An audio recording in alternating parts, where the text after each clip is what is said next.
I've got another rat chew video for you guys, this time on a little bit newer F-150.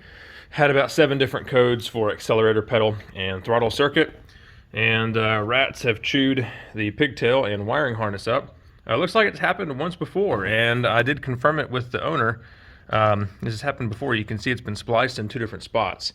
This time the repair will be a little bit more difficult because the rats chewed at the pigtail. So we're not going to be able to get a butt splice or anything like that in there. Maybe could solder it, but it's going to be hard to get a heat shrink afterwards. So what we're going to do is depin this connector, put some new wire in place, and then repin it, because you can see the rats chewed around there as well. So instead of having just tons of patches, I'm going to replace the wire here, and then we're going to splice it back. We'll leave those, I guess, because they look like they were done well, but we're going to reattach to there. You don't have to have any special tools to depin this, but it sure does help. So I'm going to put a link in the description on where to get depinning tools.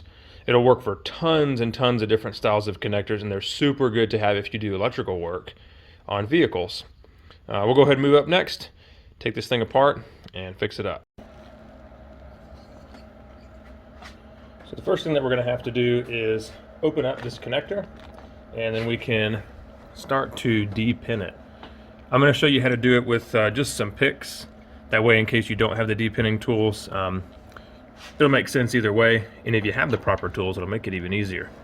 So what we want to do is first remove this little white thing right here. This is like a locking cover. It keeps the pins in place. First thing you got to do is depress this little lever. We're going to use a right angle pick here. We're going to stick it in and just kind of turn it. That way we depress the lever as we're pulling up. If you have 2 different tools, that's nice. There we go. At this point, you can leave it. I like to go ahead and pull it completely out. It doesn't hurt. There's a little hole back here. You can stick this pin in and just go ahead and pull it out the rest of the way. It only goes back in one direction. We'll set it to the side. Next thing we've got to do, I'm going to try to get this little portion on camera. It might be kind of hard to see. Let me refocus here. Alright, so down inside here are the pins, right? This is our bad one right here. We're going to go ahead and do all of them, I think. There are some little catches down inside here. So if you see this little brass part or copper part right above it, see that little thing right there? We need to depress that up. Each one of these pins has a little locking clip. So I'm going to stick a pick inside there, right above the metal. Just a little plastic clip. Okay, there you go. You can see that a little bit better. It's those little things. So I'm going to stick this in there, and we're going to raise it up. And then you need something to hold it in place.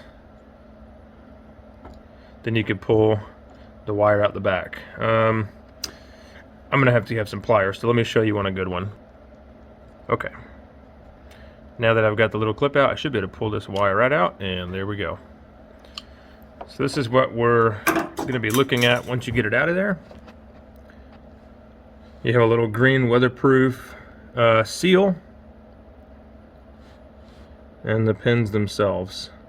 So the little plastic piece that I was prying apart, what I was doing was putting the pick in this way and lifting up a little piece of plastic like this, and the plastic was catching on that ledge. So that's what actually holds this thing in. So to replace this wire, on the other one, what I'm going to have to do is open up these 2 little wings right there. Come on, camera. So see those 2 little pieces there and there? Open those up. Then you can pull this wire out and you can replace it. You don't have to open these little wings up. You can just solder to that section if you want to, but make sure you replace this little green thing. So that's what I'm going to do next.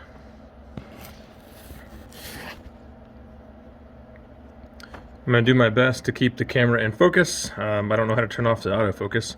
So what we got to do is, I have the little bad pin here removed, and we want to bend back these little ears right here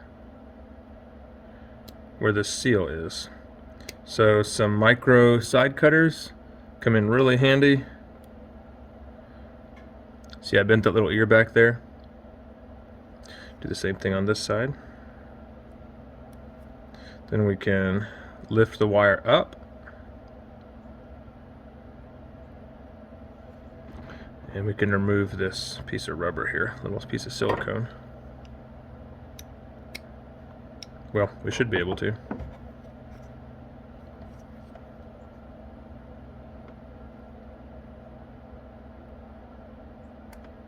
There we go.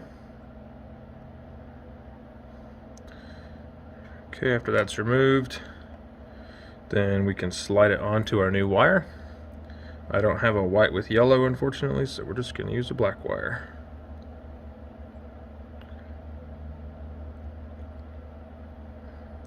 Push it back a little bit, and then we can strip the wire.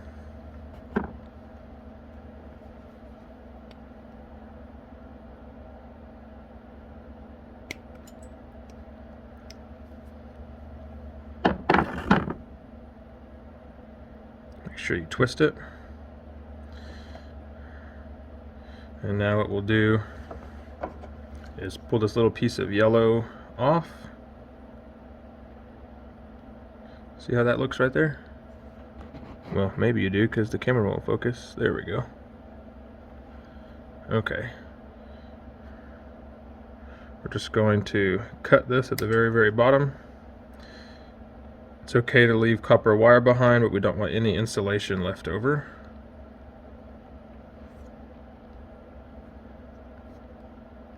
And then we'll smooth out this section.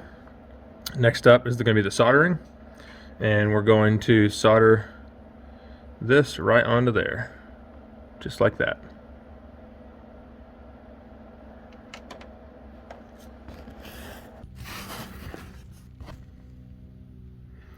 Okay, this next section we're going to be soldering the wire to the little pin.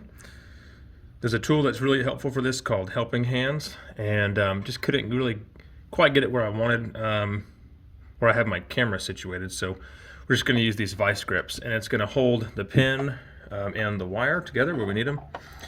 This is the soldering iron we're going to use. I'll put a link to this. This is my favorite iron I've ever used.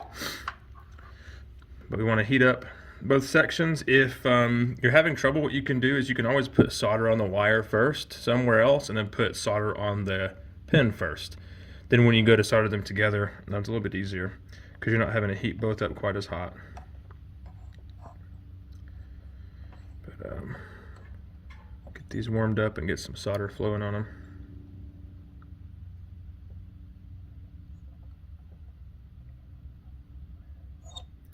This iron gets incredibly hot, and it's a really powerful iron. Okay, now I've got some solder on there. I'm going to flow it again and move the wire into position where I want it to stay, which is right there. Okay, I wanted it centered right there, that way I can move our little insulator back where it goes.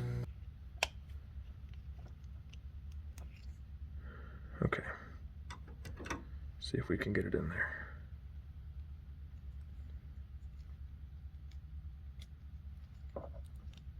There we go. Clicked right into place. Double check your work. Make sure you can't pull it out. I think I'm going to go ahead and leave the rest of these alone. I'll just put some electrical tape on these nicks right here. There's a nick on that wire and a nick on that wire. But yeah, that's pretty much it for repairing the connector. I don't think I need to do the rest on camera. I'm just going to be resplicing this and putting it back together. This is the important part, really, being able to fix the connector. So if you have any questions, put them in the comments. Thanks for watching.